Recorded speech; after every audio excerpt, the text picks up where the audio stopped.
Bueno, vamos a tratar de en esta breve presentación hacer bueno, valga la redundancia, una presentación de la unidad número 6, que es la que nos estaría faltando para completar el programa con las explicaciones. La idea sería pasar rápidamente unas diapositivas que teníamos preparadas para nuestros encuentros y que ustedes puedan mínimamente tener un esquema de presentación de la unidad número 6, que es la que vamos a conversar en este tiempito, en este ratito.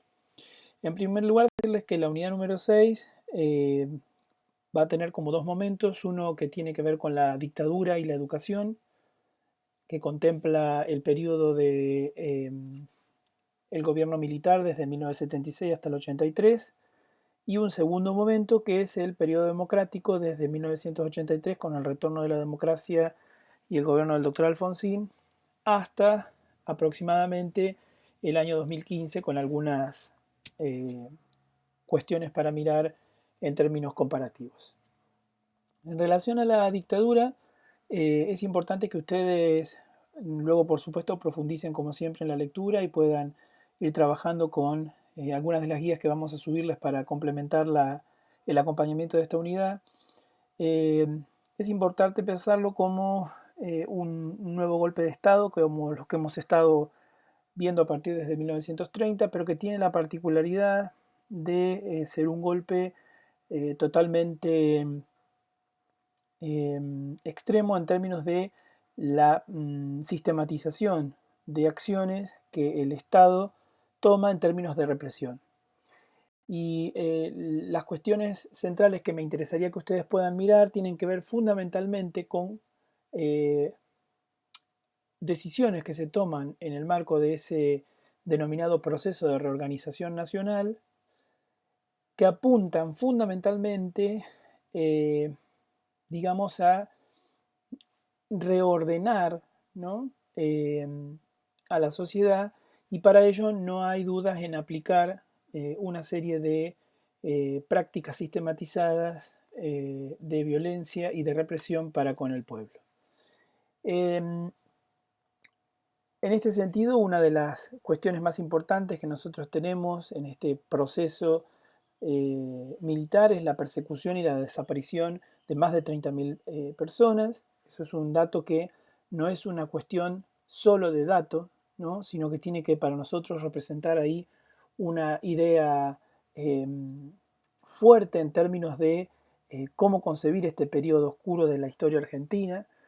Y digo periodo oscuro tomando una posición ideológica, si ustedes quieren, en relación a esto. No hay, creo que no hay en este momento discusión acerca de las intenciones. Es un golpe de Estado y evidentemente las intenciones y las ideologías saltan a la vista en términos de que nosotros denominamos este periodo como de terrorismo de Estado.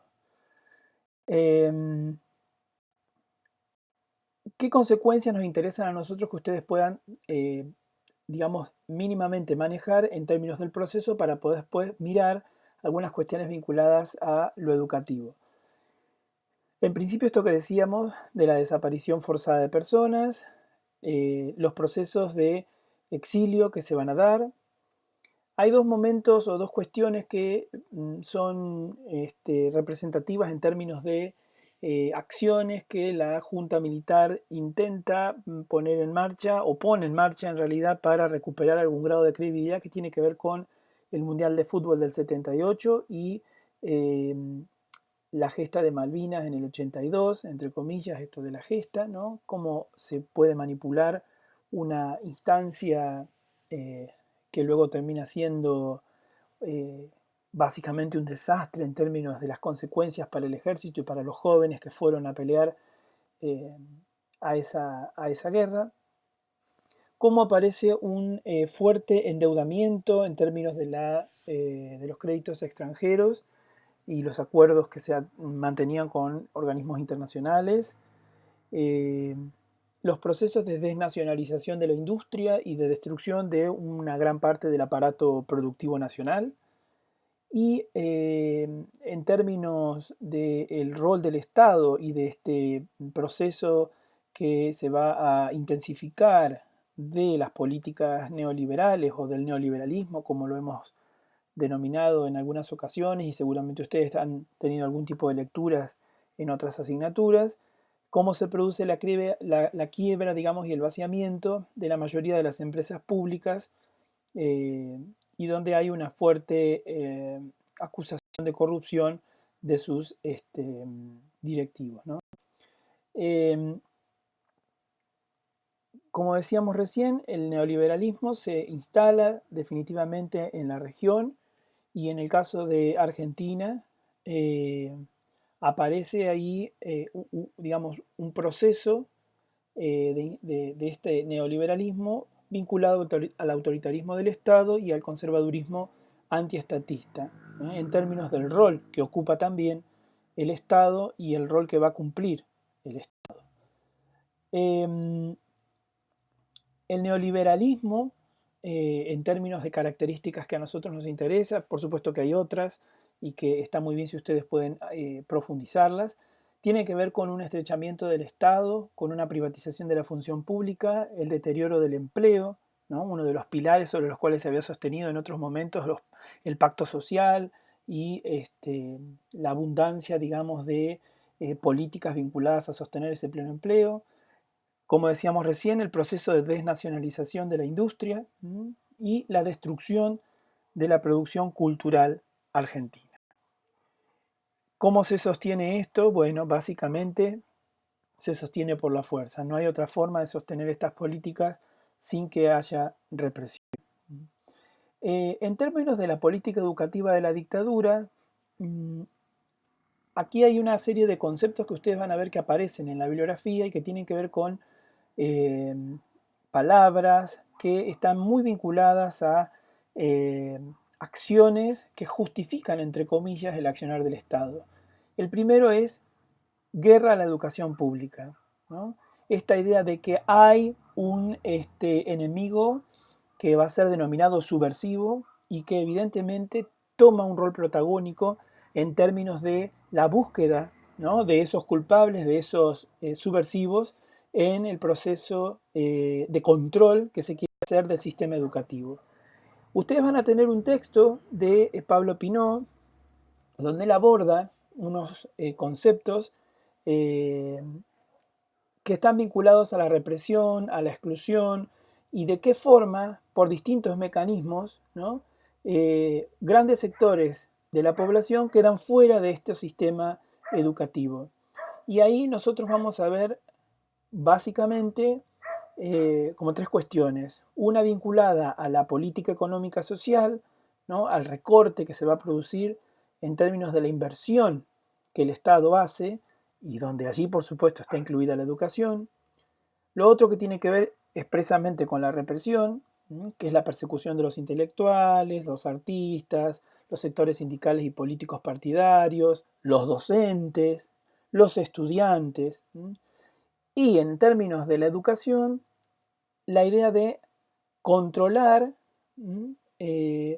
vinculada a recortar esas libertades que se tenían fundamentalmente en el nivel universitario, que era por allí el que estaba más vinculado a la autonomía universitaria, a la libertad de cátedra, etc., y a la cesantía de docentes que estaban sospechados de subversivos. Este proceso para nosotros es un proceso claro de intervencionismo del Estado en términos dictatoriales en el sistema educativo, y lo que vamos a tener aquí es un inicio de un proceso de descentralización escolar que tiene que ver con una continuidad de otros gobiernos, en algunos casos democráticos, en otros casos de facto, que tienen que ver con la transferencia de establecimientos primarios a las provincias y a las municipalidades, donde esas transferencias se producen sin tener los fondos para el funcionamiento en esas jurisdicciones. El objetivo que algunos estudios nos permiten afirmar tiene que ver fundamentalmente con acelerar el proceso de privatización. Y ese proceso de privatización es lo que de alguna forma va a terminar dando como resultado un proceso también de atomización del sistema, como vamos a ver más adelante. Estas ideas que nosotros estamos compartiendo tienen que ver también mucho con el pensamiento que tienen quienes fueran ministros de educación durante la dictadura. Y ustedes van a tener después para leer en el repositorio de fuentes un documento de Catalán donde él habla, ¿no? Él habla de una crisis que para él dice que es espiritual, ¿no? Y que tiene que ver fundamentalmente con de qué forma renovar, ¿no? Los hábitos mentales, los comportamientos, los valores, etcétera, considerando la cultura occidental y cristiana, ¿no? Y allí ustedes van a ver después, en el Power con un poco más de detenimiento, cómo hay algunos, eh, digamos, algunas prohibiciones en términos de producción cultural y por otro lado, los medios masivos de comunicación van a tratar de enseñar cómo es esa cultura occidental y cristiana. En algunos casos van a ver que hay figuras que se van a reiterar en el tiempo, y en otros casos van a ver que son figuras consagradas en ese momento que van a tener que exiliarse y resguardarse en otros países hasta que se recupera democráticamente el país y pueden volver a desarrollar sus tareas. Este documento que yo les decía habla de un enemigo, ¿no? De un infiltrado, de un subversivo y de una guerra. Esos son los pilares sobre los cuales este documento se va a construir y sobre el cual después ustedes podrán profundizar, ¿no? Sobre todo pensando en términos del enemigo vinculado al enemigo marxista, eh, la infiltración en términos de cómo ese enemigo se introduce en la sociedad y esas formas, ¿no? Que va tomando también tienen que ver con cómo se construye eso subversivo. Y lo subversivo, pensando que es todo aquello que va por fuera del orden que se está intentando establecer, ¿no? Ese orden que se intenta establecer, eh, disrumpen estos subversivos y, entre comillas, ¿no? Molestan. Eso lo que genera es una guerra. Una guerra porque esos grupos sociales están organizados políticamente y eso hay que combatirlo. La subversión en la educación tiene distintos ejemplos, ustedes después lo van a poder profundizar, como les decía, pero también tiene que ver con de qué formas esos, digamos, cómo esos subversivos van tomando distintas formas, ¿no? Y el punto común, diríamos, para justificar luego esta guerra tiene que ver con la ideología marxista, ¿no? Cómo estos grupos están siempre asociados al marxismo. Fíjense que estos discursos no son solo de momentos de la dictadura, ¿no? Hemos escuchado en el último tiempo esto del marxista, ¿no? Girando en varios discursos políticos en democracia. Bien, este proceso de reorganización nacional va a tener una fuerte censura sobre la literatura, sobre la música, sobre la cultura en general, ¿no? Y va a prohibir una gran cantidad de libros que son en algunos casos clásicos y en otros casos van a ser consagrados luego como clásicos o como literatura importante, digamos, porque en algunos casos intencionalmente y en otros casos no, terminan convirtiéndose en banderas de resistencia, digamos, de los procesos educativos y culturales. Uno de los ejemplos que ustedes tienen es Un elefante ocupa mucho espacio, de Elsa Bornemann, por ejemplo, o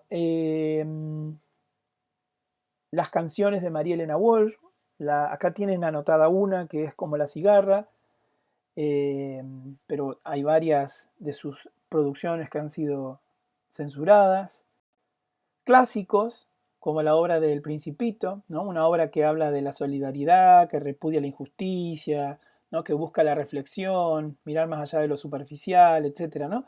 Bueno, esta obra es tomada como contradictoria en términos del poder gubernamental que se está intentando establecer. Y en otro plano, más académico, pero que también incide en los procesos culturales y educativos, es la prohibición de la obra de nuestro querido Paulo Freire, ¿no? Esta idea de proponer una pedagogía que permita alfabetizar y liberar a los oprimidos en términos de práctica de la libertad, por supuesto que es algo que no es compatible con este proceso militar. Y luego tenemos algunos personajes de la cultura como Mercedes Sosa, Citarrosa, Atahualpa Yupanqui o Guaraní, que son clásicos del mundo del folclore, ¿no? O más vinculados a artistas y obras del mundo del rock, ¿m? Pero en general todas tienen una fuerte impronta de censura sobre sus obras y finalmente en algunos casos van a, van a exiliarse. Luego del periodo de la dictadura, lo que nosotros vamos a tener es el periodo democrático. El periodo de recuperación democrática para nosotros tiene como un punto bisagra fundamental, que es el periodo de gobierno del doctor Alfonsín. Alfonsín es radical y logra en el proceso de reapertura democrática un fuerte apoyo de la ciudadanía en términos de su elección. Las cuestiones centrales que a nosotros nos interesan, no me voy a detener en el contexto sociohistórico, eso lo pueden ustedes profundizar en las lecturas, tiene que ver fundamentalmente con lo que tienen apuntado en la diapositiva, que es la formación del ciudadano en términos de lo que implica la recuperación democrática y del ejercicio pleno de la ciudadanía y de las prácticas ciudadanas, la consolidación de la cultura pedagógica democrática, la participación, los procesos de consulta, los procesos de construcción con otros. Después tenemos como dos momentos o dos eventos importantes que tienen que ver con los 100 años de la Ley 1420 y con el Congreso Pedagógico de 1984, donde ambos actúan de alguna manera como marco para pensar un proyecto de una nueva ley de educación. Que no se va a dar ningún cambio con Alfonsín, pero que va a ser un preludio de lo que después en la década del 90 nosotros vamos a conocer como la Ley Federal de Educación, con otras lógicas, por supuesto, y otro contexto. Y después hay dos cuestiones que se van a dar, una que tiene que ver con el aumento del ingreso al sistema universitario y el otro tiene que ver en el año 88, a raíz de los bajos sueldos docentes, la famosa Marcha Blanca. En el 89 va a haber elecciones nuevamente y va a ganar Carlos Menem, que viene del Partido Justicialista. Allí nosotros lo que vamos a tener es una fuerte, digamos, o mejor dicho, una marcada característica neoliberal en esta década menemista, donde lo importante es cómo cambia el rol del Estado, pasa a ser un rol subsidiario, y los ajustes sistemáticos que se dan en el sistema financiero, en el sistema económico, están vinculados a las recetas del Banco Mundial y del Fondo Monetario Internacional. ¿Qué va a pasar con algunas cuestiones que nos interesan de la educación? Primero, vamos a tener ahí una formación para el trabajo. Yo lo pongo entre signos de preguntas, porque en realidad después vamos a ver que la ley federal lo que está proponiendo es la formación del productor, no es una formación específicamente para el trabajo, sino es una formación para el mercado en términos del neoliberalismo. Después va a haber una fuerte conflictividad entre los docentes y la reforma educativa neoliberal, económica y por supuesto educativa. Va a aparecer nuevamente un concepto, o va a aparecer un concepto en realidad no nuevamente, que tiene que ver con las escuelas comedor. Las escuelas van a tener que hacerse cargo de funciones que no le correspondían, entre comillas, y el impacto que tienen las políticas neoliberales dan como resultado que la escuela esté atravesada por estas problemáticas, fundamentalmente de deterioro económico de una gran cantidad de familias argentinas. Como decíamos, va a haber una reforma educativa muy importante, que es la Ley Federal de Educación, una transformación del sistema educativo, una ampliación de la obligatoriedad, pero también un corrimiento del rol del Estado en relación, digamos, a el financiamiento, ¿no? Y cómo se va a financiar la educación. Va a haber una reforma de la Ley de Educación Superior y se va a establecer ya así la transferencia de los últimos establecimientos educativos a las jurisdicciones que tiene que ver con las últimas escuelas que se terminan de transferir. Y lo que va a aparecer en la década de los 90 es, por supuesto, un fuerte impulso a la educación privada. El último bloque que nosotros tenemos tiene que ver con los gobiernos que van después de la década menemista, el periodo de Fernando de la Rúa, ¿no? Que gana en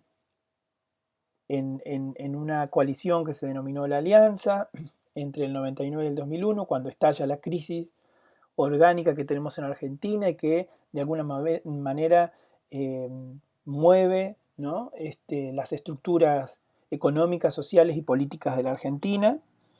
En 2001 a 2003 tenemos una serie de sucesiones que lo que hacen es oficiar de tránsito hacia una nueva instancia de elecciones y de recuperación democrática. Y después tenemos ya más cercano a nosotros, del 2003 al 2007, los gobiernos de Kirchner, 2007-2015 Cristina Fernández y 2015 a la actualidad el gobierno de Macri. En esa línea, los últimos gobiernos del 2003 a esta parte, lo que nosotros podemos ver es dos diferencias claras en términos de las políticas que desarrolla el Estado y en el caso del gobierno de Mauricio Macri, la implementación de políticas sin hacer cambios en la ley. Es decir, entre el 2003 y el 2015 tenemos una orientación que tiene que ver con los cambios en el sistema educativo y con la idea de pensar la educación en clave de derecho. Y esto pone al Estado en el rol de garante, ¿no? Y reposiciona al sistema educativo, lo reconfigura en términos de su organización y además hace fuerte de alguna manera la participación de las jurisdicciones en la elaboración de normativas, etc. Pero además de eso, el financiamiento para el sistema educativo es muy importante. En cambio, con el gobierno de Macri, sin cambiar esa ley, el gobierno lo que hace es recortar de alguna forma la participación en términos del financiamiento, es decir, va a desfinanciar las políticas educativas que se venían desarrollando y va a haber una especie de vuelta al neoliberalismo. Ustedes tienen ahí para leer un texto de Puigdrós, que es bastante crítico de los años macristas, donde bueno, aparece, ¿no?, esta idea de un cambio hacia una economía y políticas del mercado que por supuesto inciden fuertemente en el rol del Estado y por supuesto en el sistema educativo argentino. Bien, hasta aquí la presentación entonces de la unidad número 6.